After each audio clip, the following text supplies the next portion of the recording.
पूर्व केंद्रीय मंत्री एवं जदयू के वरिष्ठ नेता मोहम्मद अली अशरफ फातमी पर राजद के द्वारा उन पर गलत बयानबाजी करने का आरोप लगा रहे हैं।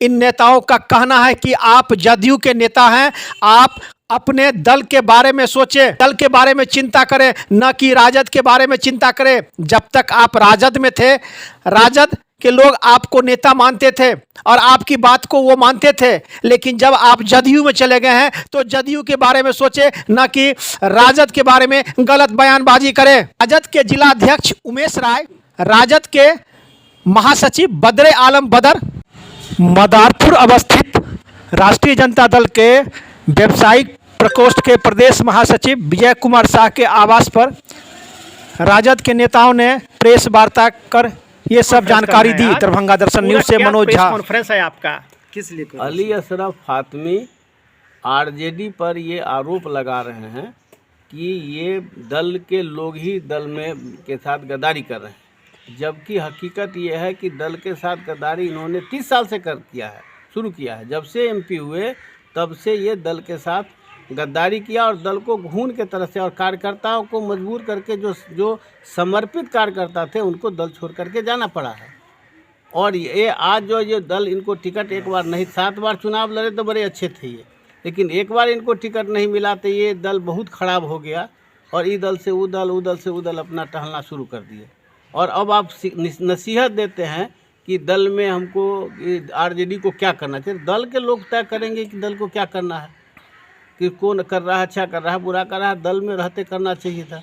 ये अब हमको सलाह का है उधर देना जदयू को सलाह कि कौन क्या करना है उनको। कहा जाता है कि राजनीति में कोई परमानेंट दोस्त नहीं होता है, तो इस हैसियत से आपका क्या कहना है? दल में बड़ी निष्ठा बड़ी महत्वपूर्ण की चीज़ है और आदमी जो निष्ठा नहीं होगा, निष्ठावान नहीं होगा, उसका कोई औकात और हैसियत नहीं होता। लेकिन वो फिर 7 बार चुनाव लड़े, कैसे रहे? इसलिए उस समय विश्वास था लालू यादव को कि ये आदमी विश्वास से हमारा काम करेगा।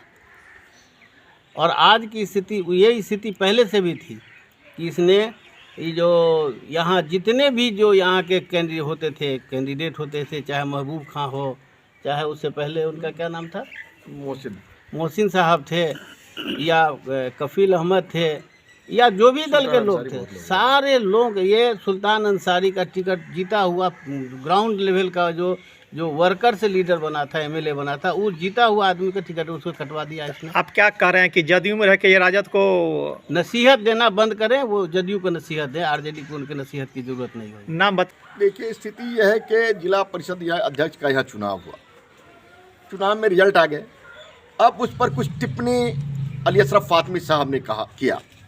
उस अली अशरफ फातमी साहब की टिप्पणी पर लगा ऐसा कि राजद पर आक्षेप है, ऐसा उसका जवाब फिर हम लोगों ने दिया कि क्या स्थिति है, उसको स्पष्ट किया। स्पष्ट करने के बाद फिर उन्होंने अपने कुछ मतलब के क्या कहा जाए, जो स्टाफ है या ठेकेदार है, उस टाइप लोगों से अपना जो है सो कुछ माले के बयान दिलवाने का प्रयास किया। हमारा ये कहना है कि अगर किसी तरह की कोई बात है तो फातमी साहब को आमने सामने माले डिबेट करना चाहिए या आमने सामने उसका जवाब देना चाहिए। अगर हमारा कोई आरोप है तो उस आरोप का उनको जवाब देना चाहिए।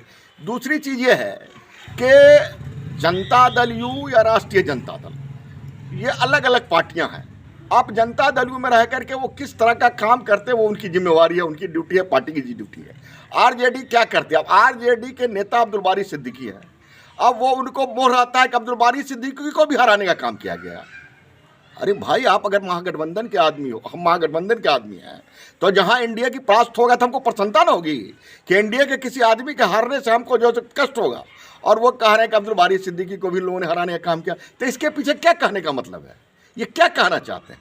ये कहीं ना कहीं राजद को ब्लेम करना चाहते हैं। कैसी ब्लेम की बात करते हैं? ब्लेम इसलिए कहते हैं, वो बारी सिद्दीकी को जहाँ ना बारी सिद्दीकी बोले हैं, न बारी सिद्दीकी बोल रहे हैं कि हमको हराने का काम किया गया पार्टी ने, और वो बारी सिद्दीकी का नाम अपने साथ घिसेट रहे हैं कि पिता पुत्र और बारी सिद्दीकी को वहाँ कुछ लोगों ने हराने का काम किया। कहाँ पर?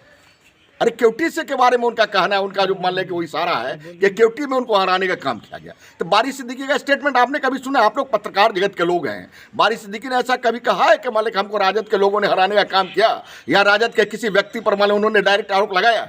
जब ऐसा आरोप नहीं लगा और मान लें कोई जदयू का व्यक्ति आरोप लगा रहा हो अली अशरफ फातमी साहब आरोप लगा रहे हो, राष्ट्रीय महासचिव मान ले का आरोप लगा रहे हो, इसके पीछे क्या कारण है? ये राजद को कहीं न कहीं मान ले कमजोर करने की साजिश करना चाहते हैं। इस साजिश को हम बेनकाब करना चाहते हैं और हम चाहते हैं कि सच्चाई सामने आनी चाहिए।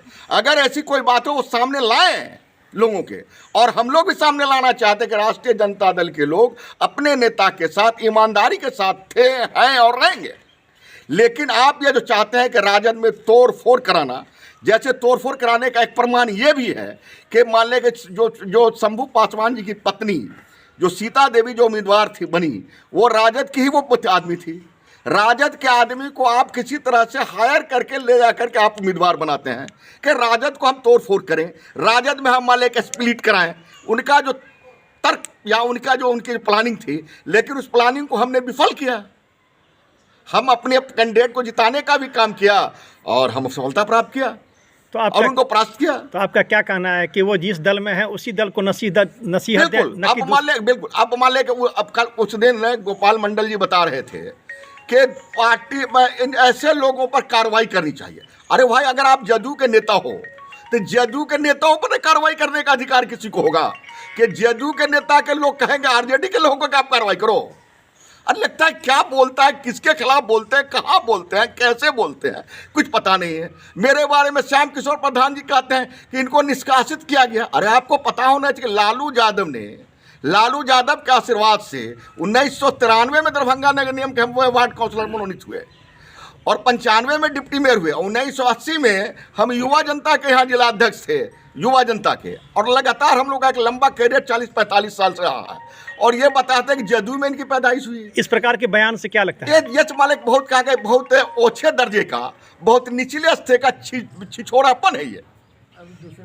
सवाल ये है कि अगर मालिक कोई बात है तो मालिक स्पष्ट में डिबेट होनी चाहिए, मालिक तार्किक बात होनी चाहिए, लॉजिकल बात होनी चाहिए और लॉजिकल एंड पर पहुंचना चाहिए। अब आप लोग के पार्टी का आगे की रणनीति क्या होगी? हम अपनी पार्टी को मजबूत करने में लगे हुए, मजबूत करेंगे। हमारा अगले जो विधान परिषद का चुनाव है, आगे आने वाले जो लोकसभा के चुनाव होंगे, सारे चुनाव में हम विजय प्राप्त करेंगे। हम नई शक्ति, नई ताकत, नई ऊर्जा के साथ लड़ रहे हैं, क्योंकि बेरोजगारी, महंगाई, भ्रष्टाचार के साथ ये लोग, जहाँ तक मान लीजिए जनता दल यू की बात है, जनता दल यू तो मान लें कि क्या पहले मैंने बताया था कि तो भाजपा से मिल करके जो पहले था कि जदयू पहले एनडीए में थी। एनडीए का मतलब था कि जो एनडीए का फैसला होता था वो लागू होता था। आज की तिथि में स्थिति है कि जो आरएसएस फैसला करती है वो फैसले को भाजपा लागू करती है, भाजपा जो फैसला करती है वो जदयू लागू करती है। जिसका प्रमाण है कि सीए एनआरसी के मौके पर मुसलमानों की बहु बेटियां सड़कों पर महीनों रही। अभी आपको मान लें कि विभिन्न प्रकार के जो जिस तरह के देश के अंदर ये बातें हो रही है, लेकिन कभी मान लें कि नीतीश कुमार इनके द्वारा कोई काउंटर या किसी तरह की बात नहीं की। आज शिक्षा में क्या कहते हैं, आपको पाठ्यक्रम में जो है सो मान सूर्य नमस्कार की बात हो रही है, तरह तरह की बातें हो रही है। जबकि एनडीए था तो एनडीए में था कोई भी विवादित मुद्दे, वो जो उसके दल के विवादित मुद्दे एनडीए के अंदर नहीं होंगे। लेकिन आज सारे विवादित मुद्दे एनडीए के अंदर हैं और जदयू के प्रत्यक्ष जदयू के साथ, जदयू के सहमति से सारे मुद्दे पर काम हो रहा है। हमारा ये कहना है कि ये आरएसएस को खाद पानी पटाने का काम कर रहे हैं जनता दल यूनाइटेड, और ये लोगों को मान ले के धोखा देना चाहते हैं कि हम जो है सेकुलर हैं, कि वो मान ले गलत ट्रैक पर जा रहे हैं। दूसरा लोग क्यों उनके ट्रैक पर जाएगा? वो गलत ट्रैक पकड़ लिया, गलत रास्ते पर ले, उस ट्रैक पर दूसरे लोग क्यों जाएंगे? लोग सही ट्रैक पर हैं। नाम बताया जाए। मेरा नाम हुआ बद्रे आलम बदर, प्रदेश महासचिव राष्ट्रीय जनता दल बिहार।